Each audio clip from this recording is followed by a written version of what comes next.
अरे वो घुसपैठिया नहीं है, वो बहुत जल्दी भारत के साम्राज्य का प्रधानमंत्री बनने वाला है, चौकीदार बनने वाला है। और वो घुसपैठियों की, मैं आपको एक भविष्यवाणी कर रहा हूँ, जिसको ये घुसपैठिया बता रहे हैं, वो ऑन ड्यूटी उत्तर प्रदेश का सीएम बनने के बाद ऑन ड्यूटी मुख्यमंत्री पद से इस्तीफा देके और एक अपने जैसा व्यक्ति उत्तर प्रदेश में बिठा के भारत का प्रधानमंत्री बनेगा और पूर्ण बहुमत से जीतेगा। और जो बीजेपी वाले कहते हैं अब की बार 400 पार, मैं गारंटी दे रहा हूँ जिस टाइम पे योगी आदित्यनाथ खड़ा होगा ना, तुम 400 की बात करते हो, मैं कहता हूँ 450 पार हो जाएगा, 5 मिनट में खेला हो जाएगा। क्योंकि योगी जी की मन की बात में 10 मिनट में लोगों को इंटरेस्ट आएगा, क्योंकि Yogi ji no if no but, bulldozer.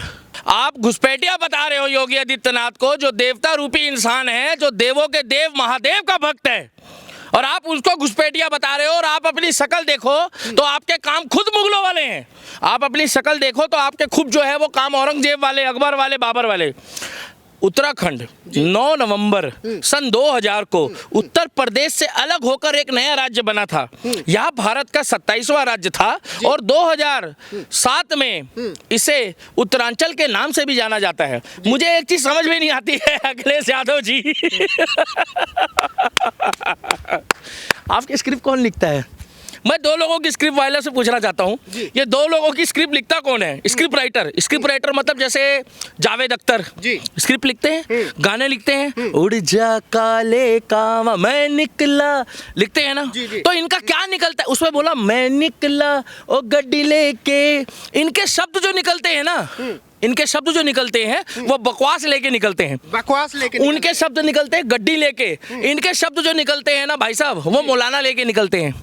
Akhilesh ji के देव जन्म भूमि, उत्तर प्रदेश को बोलते हैं देव जन्म भूमि। देखो पहले सुनो क्यों। जहाँ बनारस है, जहाँ काशी है, जहाँ मथुरा है, जहाँ इलाहाबाद है, संगम है, वो देव जन्म भूमि नहीं है। उसी तरीके से हम उत्तराखंड को देव जन्म भूमि कहते हैं। क्यों? क्योंकि वहां पर पौड़ी है, गढ़वाल है, टिहरी है, गोलू देवता का मंदिर है, वहां नैनीताल है, नैना देवता का मंदिर है, वहां पर चारों धाम है। उत्तराखंड के चारों धाम वहीं है, वहीं गंगोत्री है, वहीं यंगोत्री है, वहीं मेरा केदारनाथ है, वहीं मेरा बद्रीनाथ है। और पहले ये उत्तर प्रदेश में आता था। इनको एक बात बताओ अखिलेश यादव जी, आप मूर्खता वाली बातें कर रहे हो, पूर्व मुख्यमंत्री हो, मेरे मुंह से ये बातें शोभा नहीं देती, मगर अभिव्यक्ति की आजादी है। क्या खाते हो आप? मगर इनको एक चीज समझ में नहीं आती है कि जो इनकी स्क्रिप्ट राइटर जिसने लिख के दिया है, इनको नहीं पता कि उत्तराखंड पहले उत्तर प्रदेश में ही था। नहीं पता उनको स्क्रिप्ट की क्या जरूरत है, वो तो ऑस्ट्रेलिया से पढ़ के आए हैं अखिलेश यादव जी। ऑस्ट्रेलिया के लोग अगर ऐसे होंगे ना तो ऑस्ट्रेलिया वालों की यूनिवर्सिटी बंद हो जाएगी। पूछो क्यों? अगर अखिलेश यादव कहेगा कि मैं ऑस्ट्रेलिया से पढ़ कर आया हूँ तो यूनिवर्सिटी में ताला लग जाएगा। क्योंकि उसको ये नहीं पता कि योगी आदित्यनाथ जो मठाधीश है गोरखनाथ मंदिर का, वो उत्तराखंड से जो तुम बता रहे हो, वो उत्तराखंड जो है वो पहले उत्तर प्रदेश में ही था। ये नॉलेज होनी चाहिए।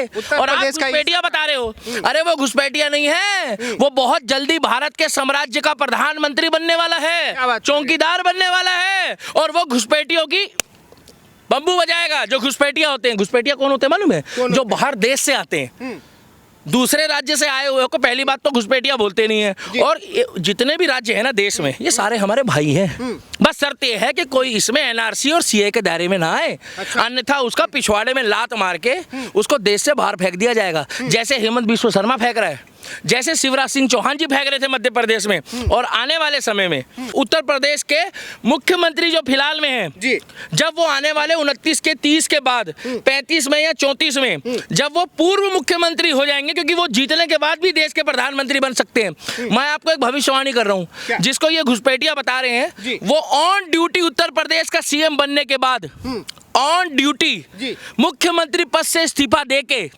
और एक अपने जैसा व्यक्ति उत्तर प्रदेश में बिठा के भारत का प्रधानमंत्री बनेगा और पूर्ण बहुमत से जीतेगा। और जो बीजेपी वाले कहते हैं अब की बार 400 पार, मैं गारंटी दे रहा हूँ जिस टाइम पे योगी आदित्यनाथ खड़ा होगा ना, तुम 400 की बात करते हो, मैं कहता हूँ 450 पार हो जाएगा। 450 पार हो जाएगा। मगर शर्त ये है कि साम्राज्य संभालने वाला भगवाधारी योगी आदित्यनाथ जब खड़ा होकर बोलेगा ना कि जितने भी सनातनी हैं और जितने भी कलाम की सोच वाले मुस्लिम हैं और जितने भी हमारे सिख भाई हैं वाहिगुरु वाले, वो सारे एक होकर देश के विकास के लिए देश के विकास के लिए वोट करो, तो मैं गारंटी दे रहा हूँ इसको, अखिलेश यादव को आने वाले टाइम पे कोई काम धंधा नहीं होगा।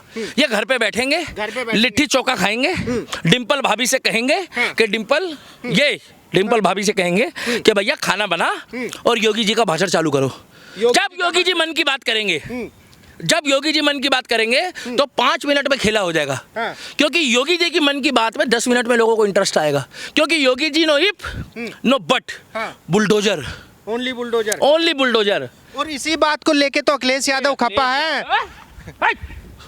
अखिलेश यादव इसी बात को तो लेके खपा है, कह रहे कि भाई कानून मानते ही नहीं, योगी जी बुलडोजर चला दे रहे। देश के मुख्यमंत्री के बारे में बोल रहे हो तुम। अरे जो बांग्लादेशी रोंगिया आए तुम उनके बारे में नहीं बोलते। वो कौन मौलाना था जिसने डिम्पल भाभी के बारे में अब शब्द बोला था? रसीदी, मौलाना रसीदी। मौलाना रसीदी कल हंस रहा था। हाँ। मैं बता रहा हूँ डिम्पल भाभी हमारी बहन जैसी है। देखो भाई वो यादव है या समाजवादी पार्टी की है, इसका मतलब ये नहीं है कि वो हमारे बहन जैसी नहीं है। मेरे को भाई साहब गुस्सा आया। अगर आज अखिलेश यादव मेरे को बोलेगा ना कि डिम्पल भाभी का बदला ले लो, तो माँ कसम कह रहा हूँ मैं मौलाना रसीदी का मोए मोए कर दूंगा। पेल दोगे? अरे रुक जाओ, अपने मन से मत बोलो यार। बोलो। मोए मोए कर दूंगा। क्योंकि भाई साहब हमारे यहाँ भाभी बोला है तो या बड़ी हो उम्र में तो बड़ी बहन के समान है, माँ के समान है, और छोटी हो तो छोटी बहन के समान है। मौलाना रशीदी कल खुल के कह रहा है कि अगर गलती से ये मौलाना रशीदी की जगह श्यामलाल या रामलाल ने बोला होता तो आज अखिलेश यादव उनके ऊपर मुकदमा कर देता। मौलाना रशीदी कह रहा है मेरे को धमकियां आ रही है, मगर अखिलेश यादव और डिम्पल भाभी ने मुझे एक बारी भी नहीं बोला। क्यों नहीं बोला? क्योंकि अगर मौलाना रशीदी कुछ बोलेगा तो उत्तर प्रदेश में जितने भी इनके विधायक हैं, मौलाना जी, मौलवी, मुल्ला, वो बुरा मान जाएंगे क्या भाई? और इधर राहुल गांधी जी जो है, आपको पता हो तो इटली में जो है वो मौलाना और मौलवियों के ऊपर जो है वहां पर फतवे जारी हो रहे हैं, और फतवे जारी इटली के देश की वो कर रही है प्रधानमंत्री, मगर अभी तक राहुल गांधी की वहां पर 1 रुपए की नहीं चल रही है। पूछो क्यों? राहुल गांधी को हिंदुस्तान के मुसलमानों का दर्द है, मगर ये राहुल गांधी को इटली के मुसलमानों का दर्द नहीं है। राहुल गांधी ये भेदभाव अच्छा नहीं है। एक कोना चलबो, एक कोना चलबो। मौलाना रशीदी ने जब अब शब्द बोला तो भाई साहब आज मौलाना रशीदी जो है वो चैनलों में जाकर, प्राइवेट चैनलों में जाके नोएडा में मजे ले रहा है। तो मैं तो इतना कहना चाहता हूँ, योगी आदित्यनाथ जी को चैलेंज ना करो, ना छेड़ो उन्हें, वो सताए हुए हैं। क्योंकि उनको जिस समय लोकसभा में उनको भाषण के दौरान जलील किया गया था, जिस समय इनके पिताजी ने इनको अपशब्द बोला था ना, वो उस दिन से वो व्यक्ति भरा पड़ा है। तो मैं ये कहना चाहता हूँ कि घुसपैठियों को तो इन लोगों ने पहले खुद शरण दी है, और शरण देने के बाद आज ये योगी आदित्यनाथ को बोल रहे हैं जो स्पष्ट बहुमत लेके आए हैं, योगी जी जो कानून का प्रोटोकॉल फॉलो करते हैं, और जिस व्यक्ति ने उत्तर प्रदेश में आने के बाद जितना भला हिंदू का करा है उतना भला मुसलमान का करा है, उतना ही भला ईसाई का करा है, उतना ही भला सिख का करा है। आज कानपुर के सिख भाई जो है वो कहते हैं योगी जी उत्ते उत्ते, बाकी सारे थल्ले थल्ले। मैं आपको एक भविष्यवाणी कर रहा हूँ, जिसको ये घुसपैठिया बता रहे हैं, वो ऑन ड्यूटी उत्तर प्रदेश का सीएम बनने के बाद ऑन ड्यूटी मुख्यमंत्री पद से इस्तीफा देके और एक अपने जैसा व्यक्ति उत्तर प्रदेश में बिठा के भारत का प्रधानमंत्री बनेगा और पूर्ण बहुमत से जीतेगा। और जो बीजेपी वाले कहते हैं अब की बार 400 पार, मैं गारंटी दे रहा हूँ जिस टाइम पे योगी आदित्यनाथ खड़ा होगा ना, तुम 400 की बात करते हो, मैं कहता हूँ 450 पार हो जाएगा।